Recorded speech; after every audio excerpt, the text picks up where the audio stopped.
All right, everyone. Thanks for joining us this afternoon. My name's David Davis. I'm the CSEPP PIO. I will be facilitating this webinar. I will monitor the chat throughout. And if you have any questions at any time, you can feel free to put them in there. We will ask our presenters in a minute if they mind if you unmute and ask questions. But we'll go ahead and get started. Again, thank everybody for showing up today. The Wednesday webinar series, as you know, I do these every month. If you guys have any suggestions how to make them better, any topics, any speakers you would like to see, please send them to me and I will do what I can to make that happen. So today's topic, data-driven decisions, how to get the most out of your social media analytics. When minutes matter, how do you know you'll effectively reach your audience on social media?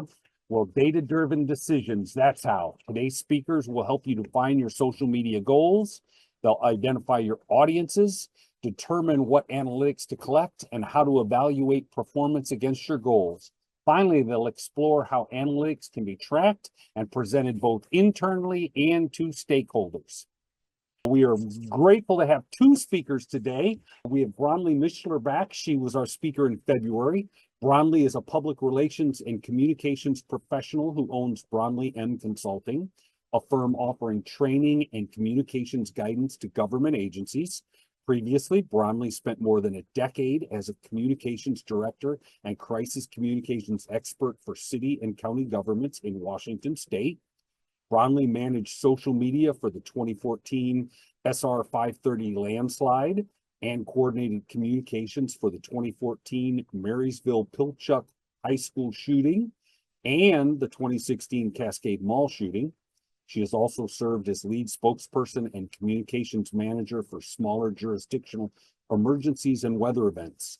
Bronlea is a FEMA certified instructor for the National Disaster Preparedness Training Center. She's also for FEMA's Emergency Management Institute and for Argonne National Laboratory. Bronlea has a Master of Education degree with a concentration in adult education. Our other speaker making his first appearance in our webinar series is Kyle Nelson. He's a meteorologist, a weather, and a social media educator. Kyle is a seasoned educator and connector who bridges the gap between technical expertise and clear communication. Leveraging experience in emergency management, meteorology, and telecommunications, he equips communities with the knowledge and the tools to communicate effectively and make data-driven decisions on social media.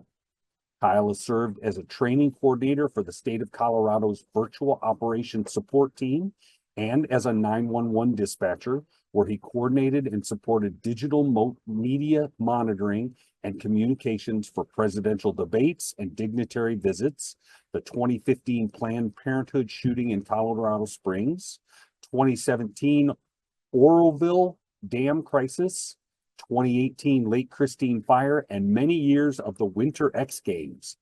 Currently, Kyle is telecommunications project engineer and trainer with Pitkin County and a mountain weather forecaster and ski patroller at Buttermilk Mountain. He also serves as planning section chief for the Pitkin County and Northwest Colorado Type 3 incident management teams and an instructor for FEMA's National Disaster Preparedness Training Center. So everybody, help give me a virtual round of applause to our two speakers today. Bronlea, I am going to turn the screen over to you. You may introduce yourself, say hello, and start sharing your screen anytime you want.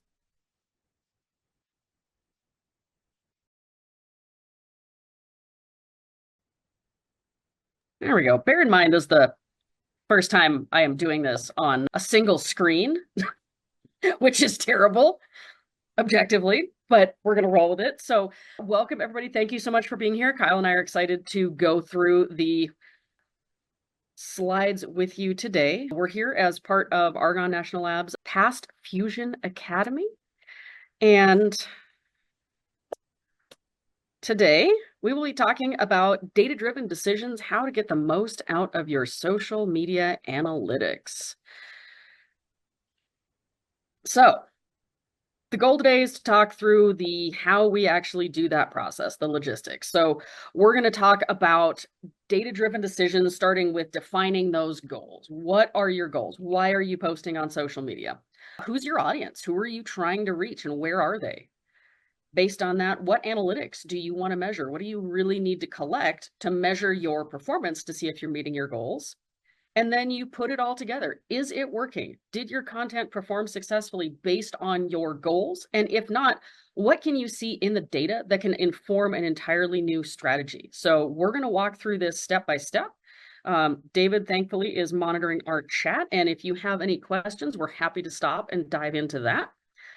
But let's get going. So let's say your boss has asked you to post this cat GIF to social media, and they told you to put it wherever it's going to perform best, right? Super open-ended. Your boss would never be super open-ended like that, right? So how do you choose what's best? Let's say you look at your analytics, you're good at social, and you see, well, we have the most followers on Facebook. You get more comments on Instagram, and it's going to be Twitter, not X, friends, because I can't say X with a straight face, but you get the most shares on Twitter. So where is the best place for this content? How do you make that decision? Well, the problem is, or the challenge is, you're picking just a singular data point to determine what success means. Is success shares? Is it comments? Is it followers? Is it views? And then you're trying to use that singular data point to make that decision. So this is why understanding data and data-driven decisions is really important. Getting a single data point to make a decision isn't a data-driven approach. So how do we do that data-driven approach? Well, first is to identify your goals and to look at the data. And neither of these by themselves are advanced techniques in social media. You are already probably doing this.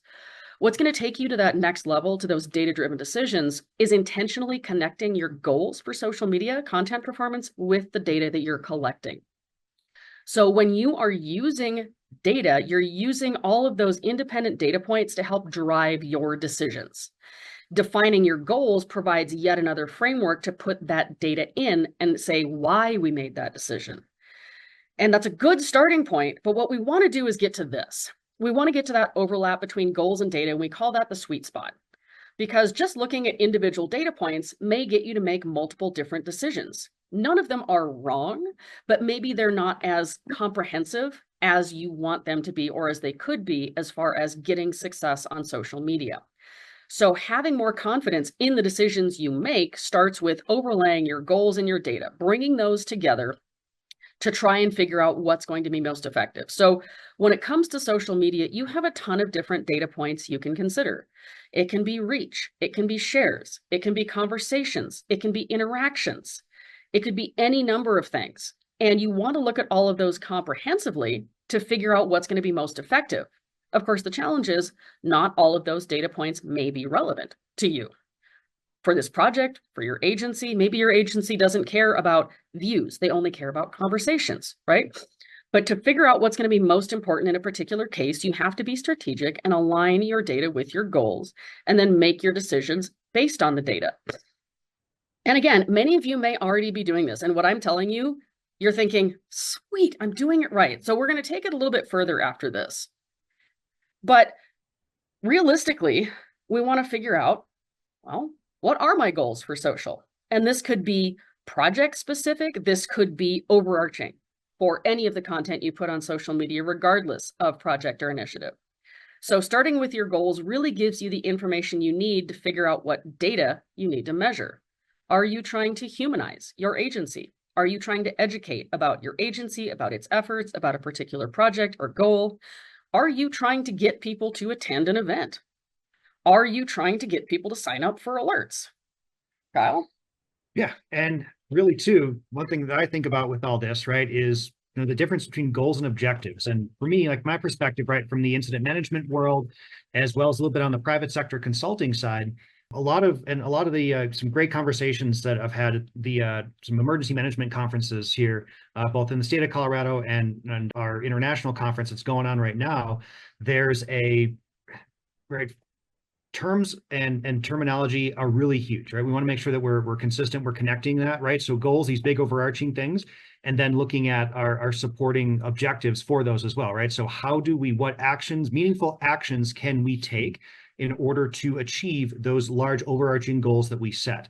And so these goals, right, we say that, well, we're going to articulate them, but considering, right, who's articulating them? We're doing this collaboratively. It's not just us as the public information professionals. Yes, we absolutely have a voice at the table, but more often than not, I'm sure for many of you, you are not the final approver of the goals that are set, the communications goals specifically that are set for your particular agency, entity, institution. And so, right, when we can think about, right, taking it in the objective space, right, that's where we can really start to get into the more and really digging in to look at, well, maybe we want to humanize our agency, right? That's probably a goal for many of us where, right, we have this perfect polished press release that we'll put out, but we know that that's not what we always want to come across as. It's just, it may not be timely, but even more importantly, it may not accurately represent who we want to be seen as or how we want to be seen with our community and our audience in the digital space. So for example, a supporting objective for having a humanizing goal would be, I want to post one employee spotlight video per month on Facebook and Instagram with a view rate of 60% of our audience. So, right, these objectives here, right, kind of following that SMART framework, SMART is the acronym, right? So it's specific, it's measurable, it's realistic, or more importantly, relevant to your particular agency or organization, attainable, and timely as well. So there's a time-bound piece on it. So this is where, right, by writing good objectives that support your goals, you are setting yourself for success for tracking the appropriate metrics as we go forward. Additionally, we might want to have a goal of engaging our community and actually having them do something, a call to action. For example, me in Pitkin County, our mass notification system is white labeled as Pitkin Alert. And so an example that our communications team may have, one of our objectives may be to increase the signups for that as our seasonal worker population continues to turn over there in our resort community of Aspen, Colorado. And we may want to generate 10 alert signups from each alert signup call to action in 2025. So, right, we can track those metrics over maybe a longer time frame as opposed to maybe looking at tracking metrics that are specific to individual pieces of content. So there's no right way to go about this, but we'll kind of give you the suite of tools and options that are available to you.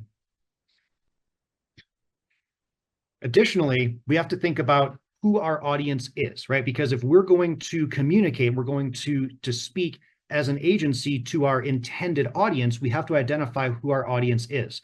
And the big FEMA buzzword, right? Federal Emergency Management Agency is, your whole community, right? And we ask in some of the social media classes Bronlea and I teach, one of the questions is always, well, okay, who's your audience for this piece of content? And inevitably the answer comes up, well, I'm my entire audience, my whole community. And I will tell you right now, we will tell you it is absolutely not your community that is your audience for every piece of content you post. Being thoughtful in how we craft our content for who we intend for that content to reach, to resonate with, and to truly impact at an emotional level. One of the greatest things a fellow instructor ever told me is when you're sharing content, when you're communicating a message, you got to hit them in the head and hit them in the heart. And that really plays into our different audiences having different needs.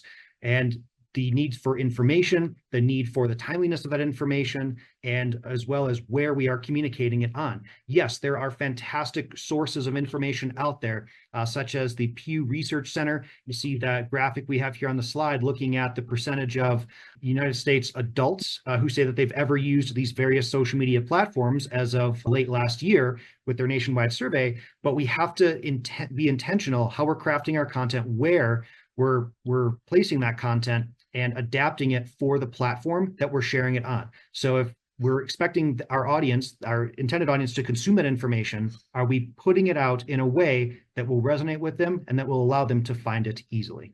Yeah. And one of the things I like to think about is we are typically trying to get the most bang for our buck. And unfortunately, sometimes we'll put out content that says, the example I like to use is a road closure. And we're real easy because we're like, you know what? We just need to tell people that Main Street is closing beginning Monday, November 25th for 2 weeks of pavement repair.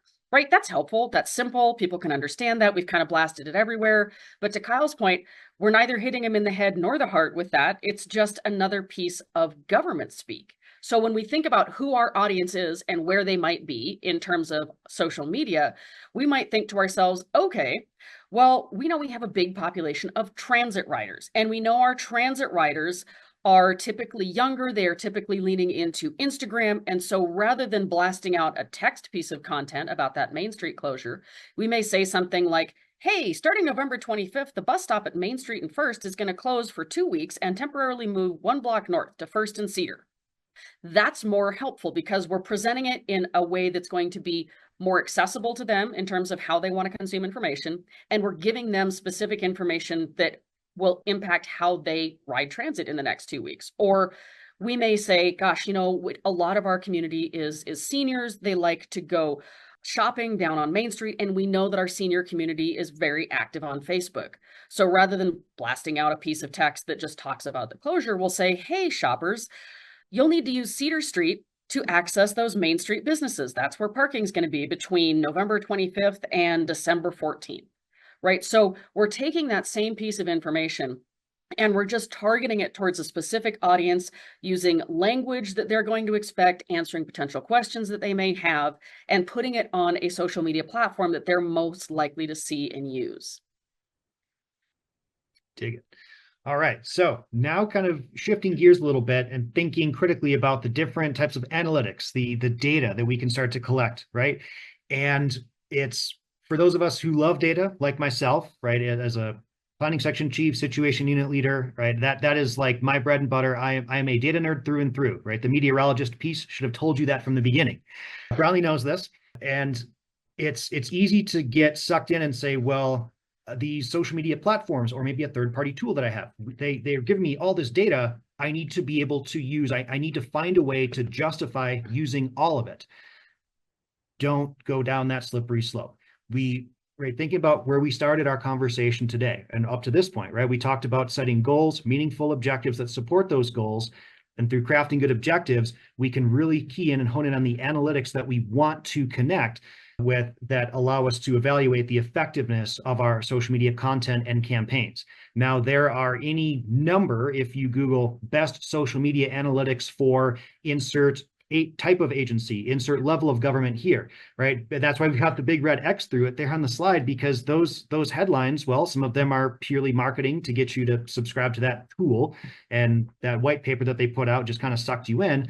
But more importantly, those metrics that they highlight may not and will likely not pertain to what you're doing, the metrics that you intend to track that are meaningful for your audience. And so really getting into and digging into with those defined goals and objectives, maybe you're focused on the number of comments or shares, right? You want to look at the conversation that you're generating. Did you ask for it, or is it occurring organically, right? And so we can start to dig in a little bit beyond the numbers, as we'll talk about more here in just a little bit.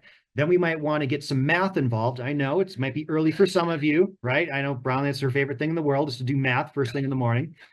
So we can also maybe start to look at some of our engagement metrics as a percentage of our total follower count when we're looking at how much of our audience are we engaging and is engaging with us. Maybe it's a metric as simple as looking at some signups for different alerting systems or mass notification tools that we have, newsletters, right? Whatever we may be a call to action. Are people actually doing the thing we ask them to do? And through a system of some kind, we have a way to track that. Or maybe it's how many people will physically show up to an agency open house, a pancake breakfast. I remember doing that with our local fire department, our volunteer fire department, when I lived back in Michigan. That was always a big thing. They'd advertise it on social media, but the best way to track it is how many people physically walk through the door, whether they get pancakes or eggs and bacon, right? That's kind of how we can track these different metrics. And so this is really getting to that humanizing piece of really getting into, right, are we making sure that we are connecting with our audiences at that level where they're taking actions that we either ask them to or hope that they do based on the great content that you all know how to craft. What we're really advocating for is being more thoughtful about how you're crafting it, and then how you're tracking the engagement, tracking the actions that are being taken, and hopefully then being able to support and justify the awesome time, the effort, and the tools that you may need and are employing to do the great work that you all do. Yeah. And, don't forget some of the softer, fluffy metrics. So when I present often to our board of fire commissioners, I get, well, how do you know your social media is working? Well, having this framework of, defining my audience, defining the channel, defining what I've measured to actually prove that what I did connected back to this goal. And based on our definition of success, we are either meeting that or we're on our way to meeting that. You can't forget some of those soft data points too. Attendance, event attendance is one, because obviously it's numbers, but sometimes it's, did people go to the website link that you put into that Facebook post or that you put in your link tree on Instagram, especially if it was information about a burn ban or outdoor burning requirements or things like that. I'll give you a couple quick examples.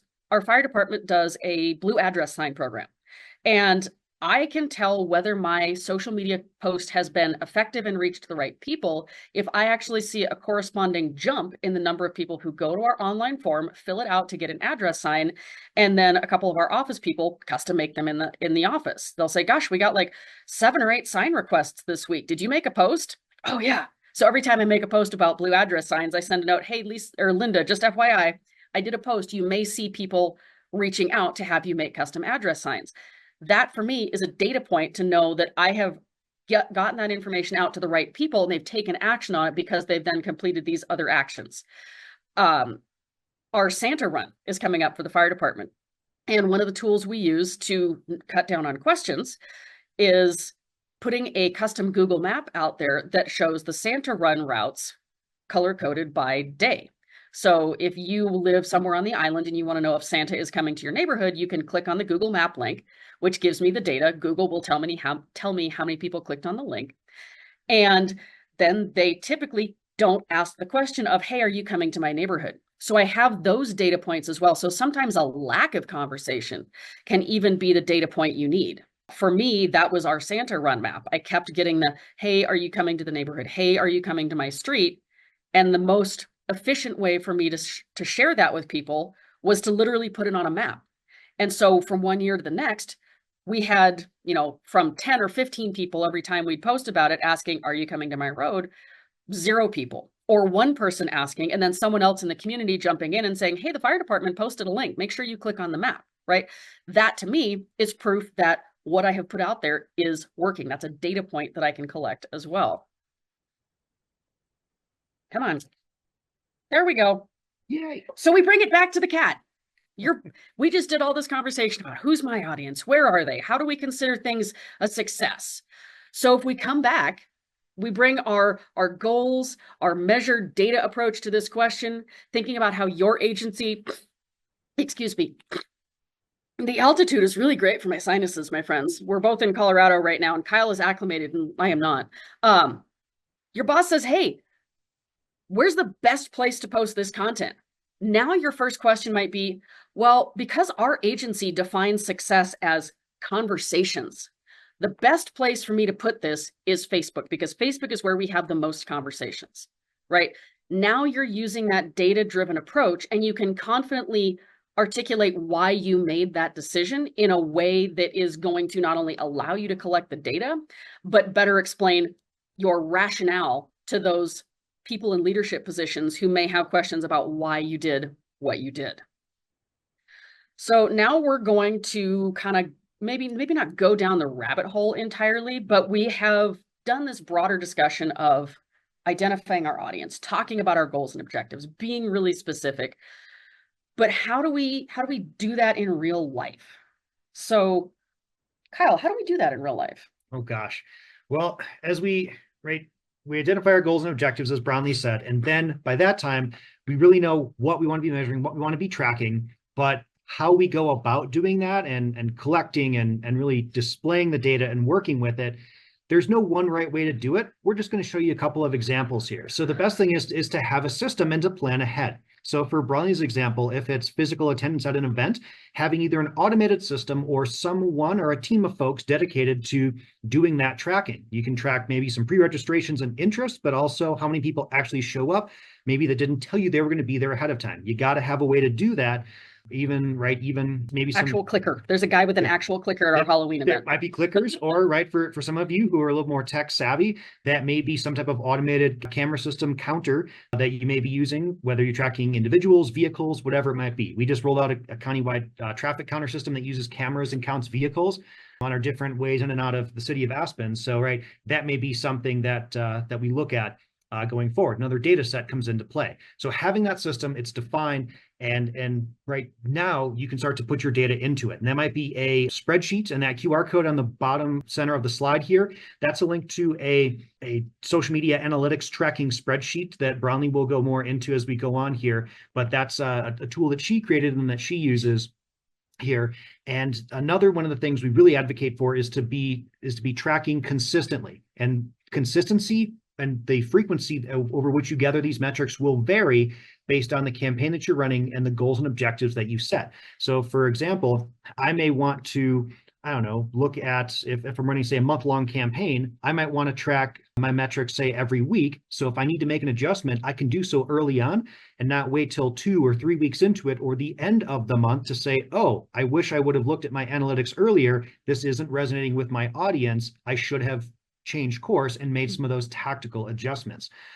This also allows you to identify trends and patterns, right? Where there's a pattern, there's an explanation. We'll keep coming back to that phrase because we, as humans, we naturally are trained from birth, right, to identify patterns and do so, right? That's how many of us go about living our lives so successfully, is right? We operate on pattern recognition and following set patterns and things that we set for ourselves during the day throughout our lifetime.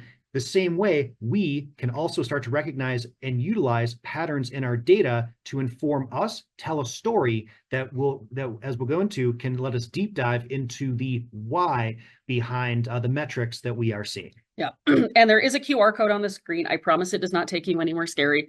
It is a link to a Google Sheet that is online. You can download it as an Excel spreadsheet too. It is a template I have built out that I use that you are also welcome to use, because why reinvent the wheel? And it's what I use to track my social media analytics. And it does get very granular. You will see that.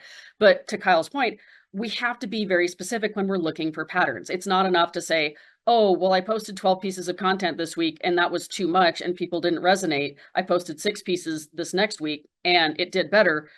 What kind of content was it? Was it the volume or was it the type? So we can start to get really specific about how we do what we do here. So for example, I track my content every 2 weeks, mostly because I want to, like to Kyle's point, I want to keep a fairly real-time look at how things are performing. So if I'm not doing well, I can adjust. And so one of the goals I have for the fire department, this is legitimate real-life data from last year. One of our goals is to educate. And one of my success metrics is looking at any piece of content that is performing better than another piece of content in a 2-week period. If something's doing really well, I can assume that given all the things we have to see on social media, if that did really well comparatively, there's something about it that really drew people in. They wanted to watch it longer, see it, engage with it more. And so now it gives me a chance to look at, all right, well, why? So looking at my data, I will tell you for the fire department, we are on, I keep Twitter open just because I don't want somebody to steal it, but we are regularly posting on YouTube, Nextdoor, Facebook, and occasionally LinkedIn. So I know the most effective platform for my community based on our demographic and everything, it's Facebook. And that's probably true for a lot of you. So if I'm thinking about how I can successfully educate my community on Facebook, I'm going to look back at my data. And what you'll see here is that the piece of content that tends to perform the best in any 2-week period is something that is video based. It has been kind of a shifting trend in the community that if we are trying to educate, people are more willing to watch and listen to content than they are to read the content. And so the pieces of content you see here, 2 of those reached a pretty significant number of people. Now we're an island with a population of about 17,000. We have approximately, gosh, I should know this because I just did my data. Let's call it 7,000 followers on Facebook, which is pretty good, right? But you're seeing 2 videos that reached 56,000 people and then 18,000 people. And that's pretty huge for our community, right?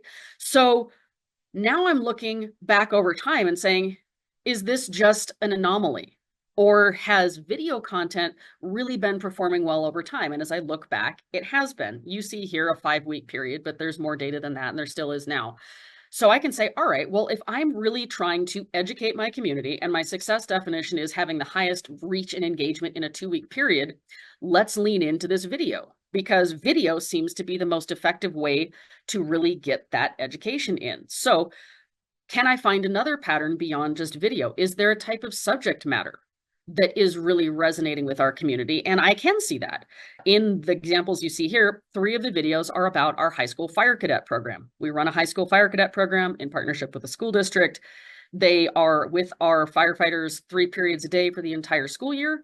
By the time they graduate, they're able to pass usually hazmat, EMT, and firefighter 1, which would allow them to begin part-time or volunteer service with the fire department if that's where they want to go.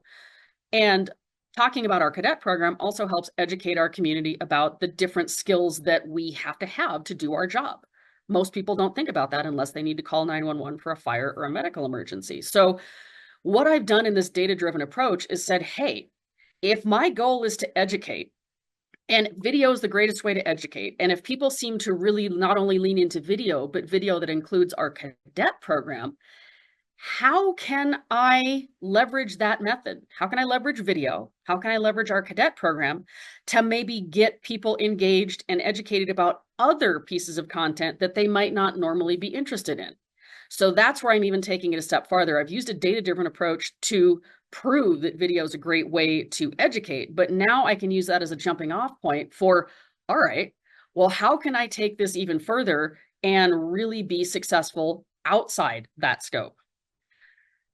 So now we're going to talk math again. Oh, is that where I come in? Yeah, that's where you come in. You'll notice that I stopped immediately. Ah, very good. Okay, cool.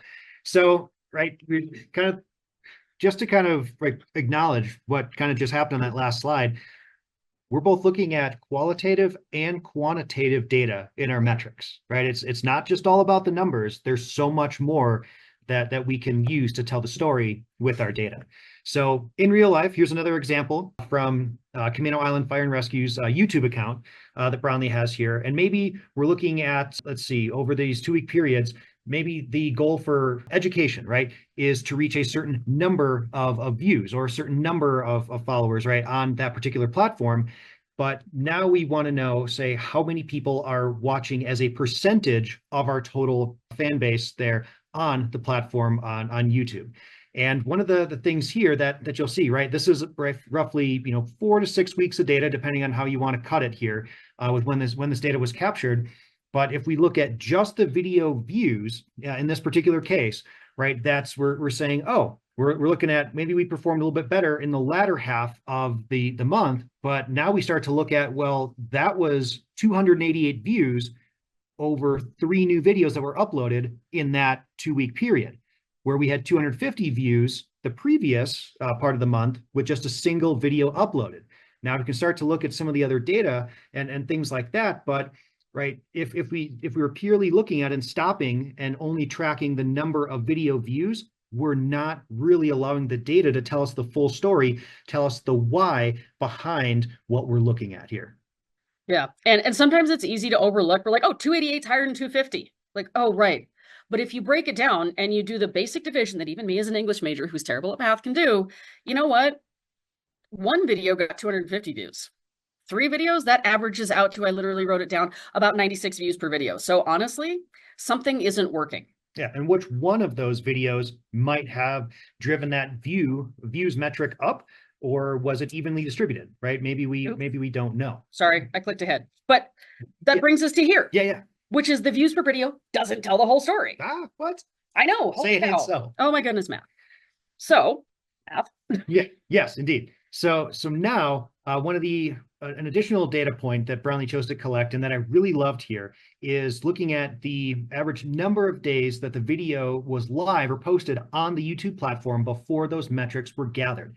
Because yes, some of us may grab these metrics here at the end of, say, a 2-week period, if that's what we want to track. But when in that 2-week period was your particular piece or pieces of content posted, right? That also plays into the metrics that you're going to see in the success or maybe perceived not so successful performance of them. So we can then start to break it down and look at maybe the number of views per video per day that it was live. And so for looking over another 2-week period here, say, right, 6 videos that were uploaded in that 2-week period, and an average number of days it was posted was 4 days before these metrics were tracked. Now we can really start to dig into, over that 2-week period, these patterns that develop in this data. And so now we might say, oh, we're grabbing the data 4 days in advance for 461 views for that 2-week period in January 15th. But if I wait maybe just a little bit longer, I let it play out over the course of 6 days or roughly a work week, right? For many of us, those of us that are 7 days a week, respect, right? We might see an increase in the performance of the data based on the metrics that we're grabbing, because that content has had more time to live on the platform, to organically populate and kind of grow and disseminate through the platforms, to cross-pollinate across different tools and platforms that your community is using. And so that's something else to consider, is how long has that piece of content, be it video on YouTube, whether it's Instagram, X, Twitter, whatever it might be, how long has that had out there in the wild, so to speak, before people are looking at it, engaging with it, doing something with it? Is that what we would expect based on our objectives? Is it an immediate call to action? We ask them to do something. Is this a just-in-time training and refresher, like for power outage preparedness for this massive storm that just rolled onshore in the Pacific Northwest? True story. Look it up. It's pretty gnarly. Or is this a fluffy sort of, hey, heads up, something's happening next week piece of content that you're okay if we don't get a massive immediate viewership, because that wasn't the goal of that particular piece of content? Yeah. And while you can track these data points, looking at your native analytics too in YouTube has amazing analytics. If you haven't clicked on the advanced function, Facebook and Instagram also have some pretty good analytics. You can even see too, to Kyle's point, did you need that immediate look at it? And can you look back and do you see a big jump in views on the day you posted it? Or did something happen in the news? Did something happen in the algorithm that it took 2 or 3 days? And then all of a sudden, somebody really found this interesting. And that's where we start looking for those patterns. Why do I think this happened? Was it the time of day? Was it the subject matter? Was it the orientation, vertical versus horizontal, of the video that you posted? And try and suss out what I think was effective about that, and then try and replicate it. So this is another example. Again, I steal my own data because it's easy and I have a lot of it. When I think about my education goal, I said one of the platforms that we are on is Nextdoor. And one of our metrics for success in terms of knowing that we are educating our community is to regularly have more than 35% of our Nextdoor neighborhood view our content. Because knowing what we know about our community, we have a very active community. They want to know what's going on. I know this because I listen to the Facebook groups and it makes my head hurt sometimes. Which means we have a lot of people on Nextdoor. We have considerably more on Nextdoor than we do on Facebook, and they like to talk, which is good and bad. But because I know that I am more likely to see better performance in general on Nextdoor than I will on Facebook.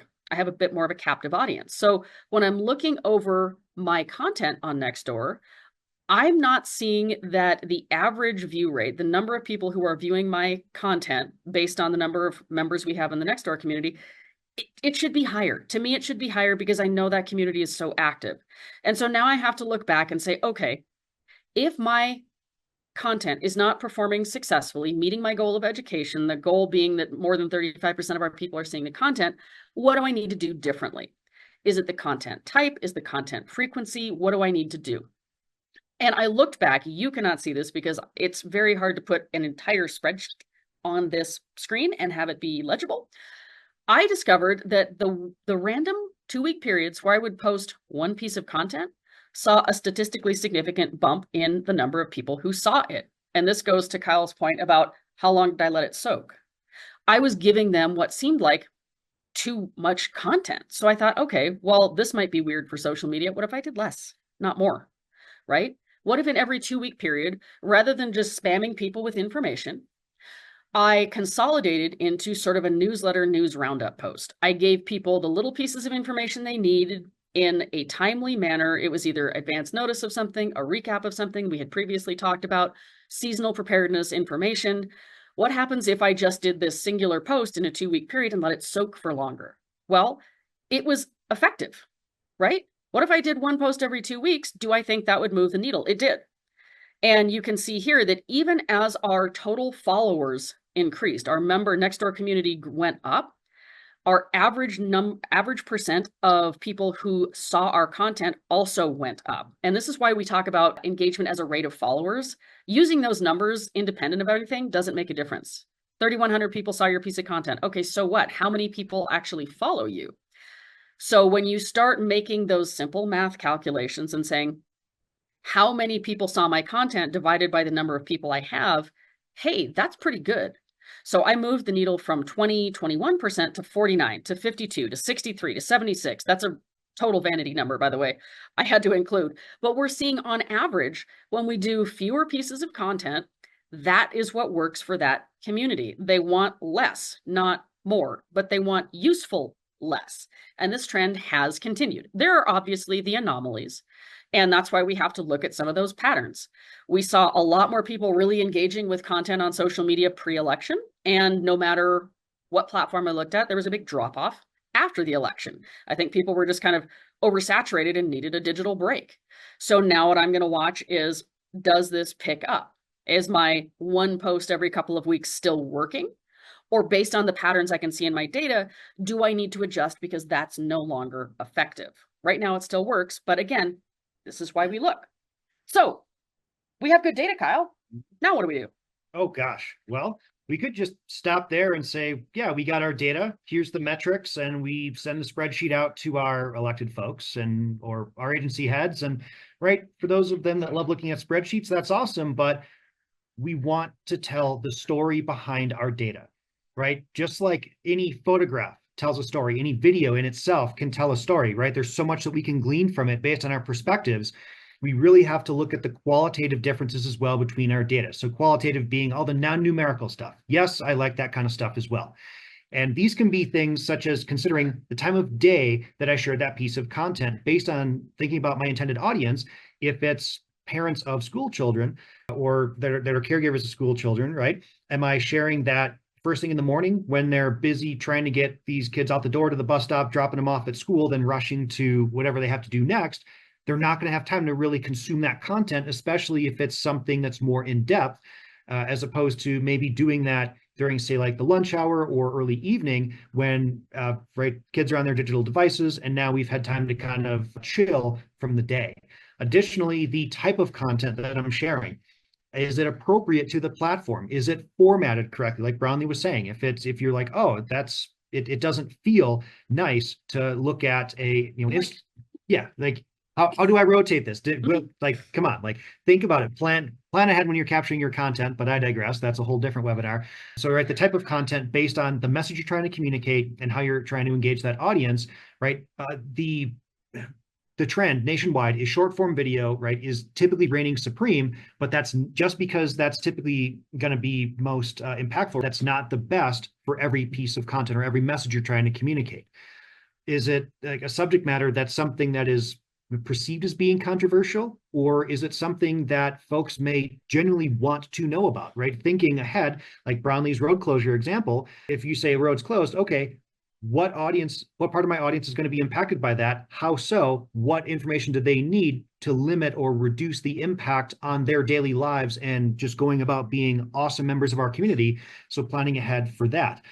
The frequency with which we're posting, as Bronlea said, sometimes less is more. And that goes somewhat counter to everything that we've ever been taught as in the public information space, where, right, if engagement is dropping, that means you need to go out, do more, get in people's faces, knock on doors, and, run those trap lines for my wildfire folks, right? Mm-hmm. Those, right, we may have to shift our traditional ways of thinking in order to engage our audiences, both now and into the future. Talking around major events, messaging around major events, if it's timely, people are searching for that stuff. They're like, I want all the video and all this now. But at the same time, we got to document that in our spreadsheet, right? Have a line, like have a notes piece, right? Why did you see this one-time jump in your metrics? Because that is no guarantee it's going to continue. So you have to note, why did that anomaly occur, whether it's high, low, and right, in the context of the local space and the world. Right. Like I may be doing, if I did a video right after our major windstorm that talked about like generator savior, carbon monoxide, that might do really, really well because that's front of mind for people right now. It's super timely. It's connected to a major event. And so they want to lean into that. If they did that in July, nobody's going to care. But the other thing we want to talk about too is the length of video. I think we all know that the average adult attention span is awful.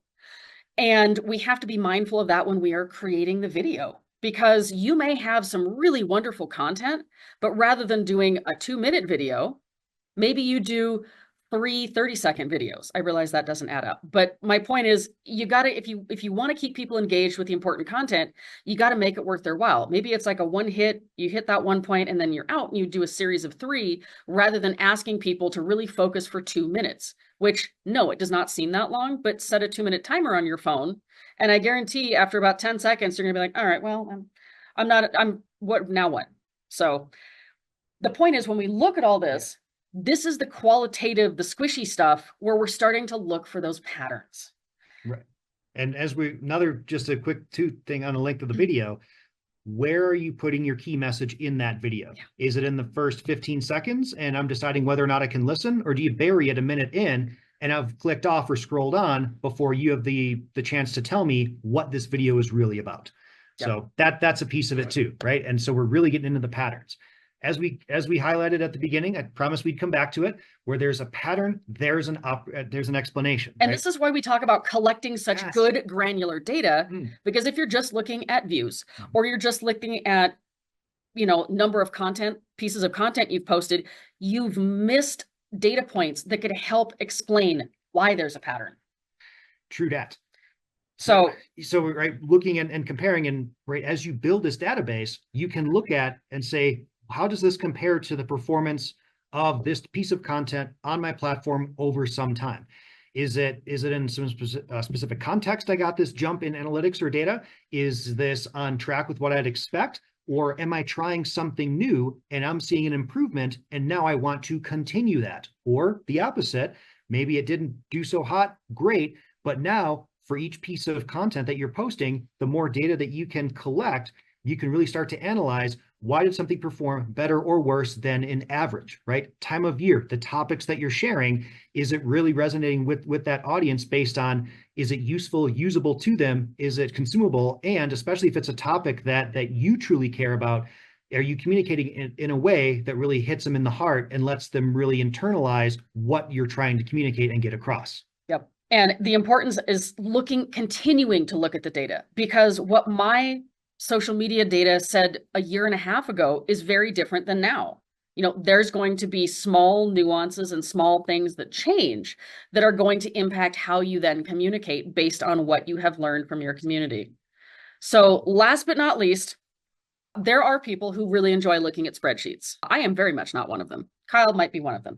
That's okay. Everybody's different. But usually when you're communicating to leadership, when you're maybe doing a larger roll-up of what you did at the end of the year, a summary of your communications performance, you may include something that looks like this. It's an infographic that kind of breaks it down and says, hey, how did we do? We did great. All right, let's put some numbers to that, right? We reached almost 100,000 people in 2022 on Twitter before Elon Musk bought the platform. I'm sure those things are related. That's good for us because that supports our goal of education. It supports our goal of reaching people where they are. And it does not have to be something you do every month, but it can be something you do quarterly, 6 months. It can align with some of your agency's reporting timelines or report outs to elected leadership, giving it in some kind of visual format that also supports, hey, here's what our goals were, here's what we did, and then here's how these two things come together. Now, you may have the folks like Kyle who really want to look at the spreadsheet, and that's why it's valuable to have that data in the spreadsheet. But being able to communicate it in a visual way to underscore why you're doing what you're doing, how it's performing, and then how that meets your agency's goals can be really valuable for your leadership to understand why you might be playing around on social media. Definitely. And right, different ways of presenting data based on who's going to be consuming that. And for me, if I'm thinking about, doing this as part of a community meeting or talking to elected leadership who have very, very full schedules, right, the best advice that I ever got for running briefings as an incident management team is be brief, be bright, be gone. The way to do that might be this infographic piece so folks can look at it, they can consume it. If they have questions, they can dig into the data or ask you. But ultimately, you can still tell the story, whether it's a spreadsheet, whether it's a typed up 1 or 2 page sort of summary that tells the story, or an infographic with some pretty cool images and icons on it that can still communicate the message, but just does so with meaningful intent for your intended audience. Yep. And so that brings us to the end of our short little webinar. As always, we are the Past Fusion Academy, so this is how you can reach out to us. I am going to stop our share right now and turn it back over to this to take any questions, comments from you all. Fantastic. Thank you, guys. I appreciate that. That was a great presentation. If anybody wants to ask a question, feel free to type it in the chat. You can feel free to unmute yourself and ask yourself. Go ahead. David, I liked your comment too, that you also get more comments on Nextdoor than Facebook. And it's nice that that aligns with ours too. We tend to get a lot more engagement and interaction because of what we know about our community. They want to have those conversations. And they absolutely do. It's good, it's good conversation, it's good questions. It's just thank you. I'm just like I was amazed when we started Nextdoor, and I'm amazed every time I do it. I don't really think I'm doing anything special, but man, do they like to chime in. It's a great platform. I do love it. Yeah, it means you found a place where people are already having conversations, and then you are inserting yourself in that conversation in a way that's valuable to the community. So while, again, if anybody has a question, feel free to chime in. I do have one. When you were talking about branching off into the YouTube, I'm posting these webinars on the YouTube. Is there the 2-week time frame, the looking at the views? Is there a time that's too early to look at how many views? Is there a time to look too late to look at the views? And then okay, so here's my example. So I look at last month's webinar, I'll look at it today, and I had, let's say, 40 views. Is it worth it to me to continue to track that next month, 2 months down the line, if it's just a couple? Or are you looking for consistency in, I want to know what the 2-week time is, or I want to know what the 30-day time is? Does that make sense? Yeah, it does. And I'll let Kyle jump in. I mean, and posting longer form trainings is always challenging because YouTube can serve any number of purposes, and having it as an accessible library of content, like educational content, is a really valuable use of it, but you may not see the type of like high performance that you're looking for because maybe it's not relevant to someone right now. Like this webinar may not be relevant to people right now. Maybe you get a new crop of folks who are leaning into doing social, they're new PIOs, and suddenly 3 months from now, this becomes relevant. Maybe that's why, but also it could be as you're sharing it with the community. Are you missing an opportunity to share it by email, by another distribution? Like, how are you sharing it? Are people just not having access to it? These are the soft, weird patterns and that you can look for. But if you also see a big spike in, let's say you have 40 views on this last one, but you got 10 of those on a specific day, why? Like, can you bring that back to, oh, that's the day I sent out a reminder email. That's a day a partner agency included it in an email blast. Like, where did that come from? Kyle, I know you have thoughts. Yeah, and right, views in itself, right? There's so much that metric could potentially tell us, but also not tell us. For videos, right? There's a whole suite of metrics that can also go along with it. And again, the YouTube video analytics tool, right? analytics.youtube.com, absolutely phenomenal. One of the things that I like to look at for YouTube especially is the average view duration, right? Are people watching it all the way through? Are they just searching for certain parts of it? Or are also looking at how are people finding our content, right? If we use a marketing term, right, we're thinking buyer's journey, right? How are people getting to the product, say like the video that we're posting on YouTube? Was it someone who already follows us on our YouTube channel? Was this an external link click from another platform that we shared it on, and that's how they found it? Or did they find us maybe from just a recommendation in YouTube? YouTube tracks that natively within its analytics platform. So that, for me, just personally, I found to be much more valuable than just looking at the views metric, because that tells me much more of the story. Yep. Does that help? Yes, absolutely. Thank you Okay. so much. Cool. And Carla, I saw you threw in the chat, are we using any third-party tools for metrics or social listening? My answer is no, because I have no money. I've never had any money for anything exciting. I wish I did.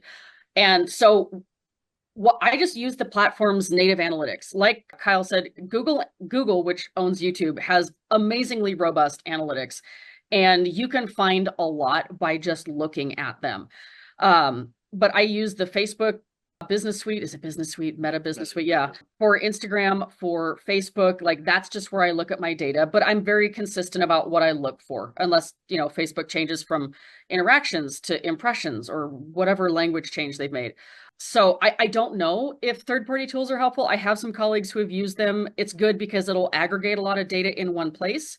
So you're not having to go 4 different places for the data.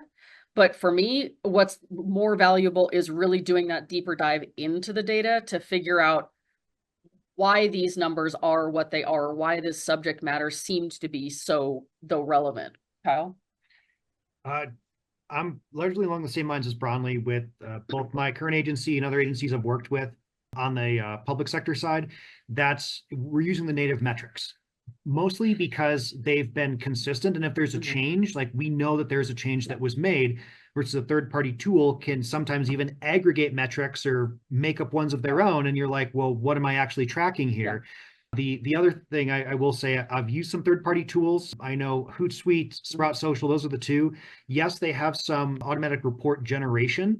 There are also other analytics tools that are out there for social media, and they're largely focused in the marketing space, right? And for some agencies, institutions, that may be very appropriate, but is it actually going to give you more useful and usable metrics and information?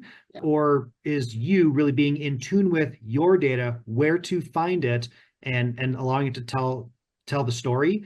I think that's a lot more valuable than paying perhaps thousands of dollars a year, getting reports that you still have to modify and adjust anyway, versus focusing on what is the data that I need to track or want to track based on the objectives that I defined that support my agency's goals for being on social media, as opposed to, right, as we said at the beginning, tracking the whole suite of data that are out there on each platform simply because we have access to it. Yeah. So it's less, I mean, yes, the data that you collect is important as long as that data is directly in line with what your goals are and it's helping you measure that, but it's more about what you do with it. It's great to have the data, but how are you using it? And if a paid tool helps you aggregate that data more quickly so that you can use it, fantastic. Yes. But make sure, like Kyle said, it's the right data. Otherwise, you're just collecting random data points that look great on a spreadsheet or a graph, but don't really give you useful information to do what you're doing better. Excellent. Excellent. Thank you so much. Are there any other questions out there? While we're giving them one more chance, please hang around. I got a couple of quick announcements. Before I do that, Bronlea, I believe you have a pretty good social media class coming up. Did you want to mention it? Are you aware of that? What am I teaching next? Let me check my calendar. There is I have a long list. In February. Oh yeah, I think, am I coming back to where, what am I doing? No, I don't think you're coming. I think it's a virtual one. Oh, hang on. We have multiple devices. I'm focused on like the next 2 weeks of all the things that. Well, don't worry about it. I will make sure that I share it with our viewers because I signed up for it. Okay. Well, yeah, I will say, yeah, Dave will send out, both Kyle and I, like he said, teach for NDPTC. Yeah. So we do a lot of virtual social media courses. We do have a bunch coming up. Honestly, can't remember what I'm teaching. No problem. I threw you under the bus there. I put you on the spot. But they're great classes. I recommend them to anyone. They have 3, 1 virtual, 2 instructor-led. This is my last one that I need, and I'll have the series, so I'm looking forward to it. So, nice. All right, if there are no more questions, I'm going to share my screen. I'm going to do a couple of quick announcements, and I will send everybody on their way. Again, thank you so much for doing the presentation. It was great. I will send up a follow-up email with a copy of the presentation. If you have any other questions, feel free to email me and I'll get you answers for them. You know how to get a hold of me. We have no webinar next month. We're going to take the holidays off, so no webinar in December. in January, we are going to have somebody come on from the Illinois Emergency Management Agency and talk about metadata on, like, specifically on pictures, how to determine whether the picture is real or not, when it was posted, that kind of type stuff. So I'm looking forward to that. And I am currently scheduling February and March. So like I said, if you have any ideas for topics or speakers, let me know and I'll see what I can do. And oh, here is our speaker for January, Kevin Sir. He's the Director of Communications, Public Information Officer for State of Illinois Emergency Management. So I'm looking forward to that. And that is it. That is the end of my announcements. Again, thank you so much. I hope you enjoyed it as much as I did. Again, Kyle and Bronlea, that was fantastic. I appreciate it. Everybody have a lovely rest of your day. And I will send out a follow-up email sometime next week with the recording link and the PowerPoint. Awesome. Thank you so much for having us back, David. Thanks.